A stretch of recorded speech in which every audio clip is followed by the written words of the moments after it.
എനിക്കിഷ്ടമുള്ള ബ്രേക്ക്ഫാസ്റ്റിലൊന്നാണ് മൈദ ദോശയും തേങ്ങാ ചമ്മന്തിയും. തേങ്ങാ ചമ്മന്തി എന്ന് പറയുമ്പം മുളക് പൊടി മാത്രം ചേർത്തിട്ട് പിന്നെ അത് കടുക് വറുത്തെടുക്കുന്നത്, പച്ചമുളക് ചേർക്കാതെ തന്നെ ചുമന്ന മുളക് പൊടി കൊണ്ട് അല്ലെങ്കിൽ ചുമന്ന മുളക് അരച്ച് ചേർക്കുന്നത്. അത് നല്ലൊരു കോമ്പിനേഷനാണ്. മൈദ ദോശയും ഈ ചമ്മന്തി സൂപ്പറാണ്. നിങ്ങൾ ആരെങ്കിലും കഴിച്ചിട്ടില്ല എങ്കിൽ ഇത് തീർച്ചയായിട്ടും നിങ്ങൾ ഉണ്ടാക്കി നോക്കണം. വളരെ ടേസ്റ്റാണ്. അത് തന്നെയല്ല, പെട്ടെന്ന് തന്നെ നമുക്ക് തയ്യാറാക്കാൻ പറ്റും. ഒരു 10 മിനിറ്റ് കൊണ്ട് കാര്യങ്ങളെല്ലാം കഴിഞ്ഞ് കിട്ടും. രാവിലത്തെ ബ്രേക്ക്ഫാസ്റ്റ് റെഡിയാകും. പിന്നെ ദോശ ചുട്ടെടുക്കുന്ന കാര്യത്തിൽ അതിലിച്ചിരി സമയമെടുക്കും. അല്ലാതെ നമുക്ക് ബാക്കി അധികം ചേരുവകൾ വേണ്ട, അധികം സമയം വേണ്ട, പെട്ടെന്ന് തന്നെ.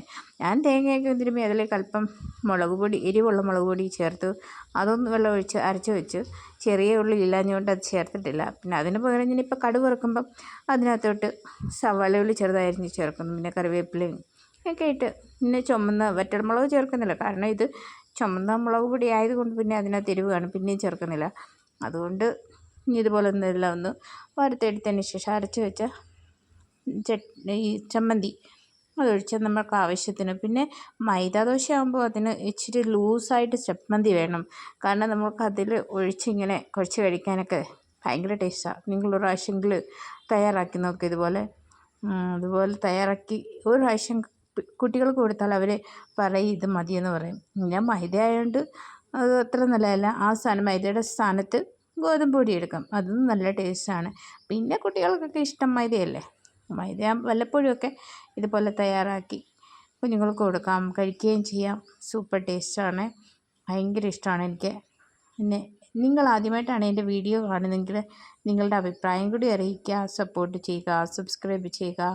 പിന്നെ എൻ്റെ ചെറിയ ഇതുപോലത്തെ വീഡിയോയൊക്കെ ആയിട്ട് കുക്കിംഗ് വീഡിയോ ഉണ്ട്, പിന്നെ ഞങ്ങളുടെ ഇവിടുത്തെ MP-യിലെ വിശേഷങ്ങളൊക്കെ, അങ്ങനെ ചെറിയ ചെറിയ വീഡിയോ ഒക്കെ ആയിട്ട് ഞാൻ പിന്നെയും വരുന്നതായിരിക്കും. ഇന്നത്തെ വീഡിയോ എങ്ങനെയുണ്ട്, ഇന്നത്തെ റെസിപ്പി എങ്ങനെയുണ്ട്, നിങ്ങളുടെ ഈ കോമ്പിനേഷൻ എങ്ങനെയുണ്ട് എന്നൊക്കെ ഒന്ന് അഭിപ്രായം അറിയിക്കുക. ഇഷ്ടപ്പെട്ട ഒരു കോമ്പിനേഷൻ, നല്ല സൂപ്പർ അടിപൊളി ടേസ്റ്റിൽ ബെസ്റ്റായിട്ടൊരു കോമ്പിനേഷനാണിത്.